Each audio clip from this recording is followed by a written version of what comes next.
dukes up. Put your motherfucking dukes up. Put your motherfucking dukes up. Put your motherfucking dukes up. Put your dukes up. Put your dukes up. Put your motherfucking dukes up. Put your motherfucking dukes up. Put your motherfucking dukes up. Put your dukes up. Put your dukes up. Guys, I want to discuss with you something that happened to me when I was about 13 years old. It was a cross-country race. It was something that was attached to the school. It took place out on a farm. I remember lining up. There was about 500 kids there from various different schools. Parents lining the racetrack, sun shining down on a farm.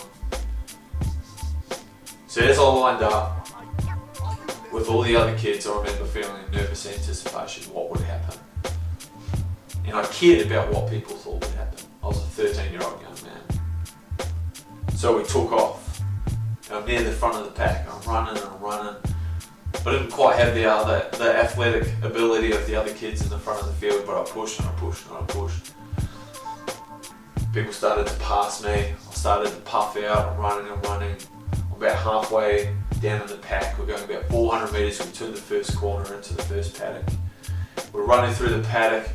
I look around. I can see the back of the pack. Everybody else is in front of me.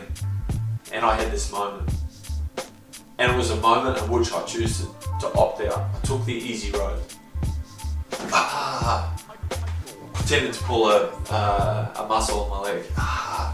I'm limping, I'm looking, I'm turning around, and everyone run past me, making sure people saw that I did it. And I turned around and I limped back to the start line, past the parents.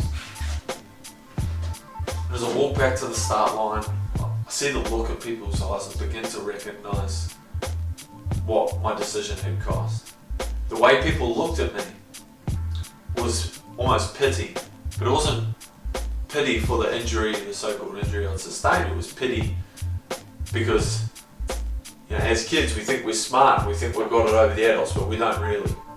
The adults knew what was happening. They knew that I'd quit. They knew that I was being deceitful as I limped back to the start line. My friend Elias, who's a good friend of mine, we were supposed to go down to my grandparents the next weekend. He finished 4th out of about 500 kids. It was a big achievement. And I remember everybody was talking about how well Elias did, because I'm limping around and I'm feigning this injury. We get down to my grandparents' house, and I remember my mum's talking to my grandparents about how well Elias did. He was there with us, how well he did. I'm reminding everybody, oh yeah, I pulled my hammy, it's really sore still. And I remember the emotion that I experienced with that, and the way that people looked at me, and it made me feel a tremendous amount of guilt and an amount of pain. Now that pain and that trauma flowed on to my formative adult years. They never left because I never addressed them. In fact, I never really truly thought about it because it hurt to thought about it, so think about it. So I'd skip over it. When I noticed that thought coming, that pain and that trauma, I'd skip over it onto another thought pattern. Or I'd try and preoccupy myself. Now that pain and that trauma that I carried, as a young adult, that lent itself towards me lacking ambition. I'd never want to persevere through challenges because deep down, my subconscious was telling me that I had the capacity to quit. And what that meant for me on the other side of quitting, against challenge, that meant pain and that meant trauma. But it's not something that I actually addressed within myself. I never took a deep look within myself to heal that pain and that trauma and move past it. It's the same in fighting. Things that our past traumas, our past experiences, they flow on directly into our fight game. The things that the bad habits that go unchallenged, the attitudes that we've developed through aspects of our life, professional, personal, otherwise, they affect our relationships with our peers, our training partners, with our coaches. They affect our relationship with our opponent in the ring. But most importantly, they affect our ability to be the best version of ourselves if we let them go unchecked.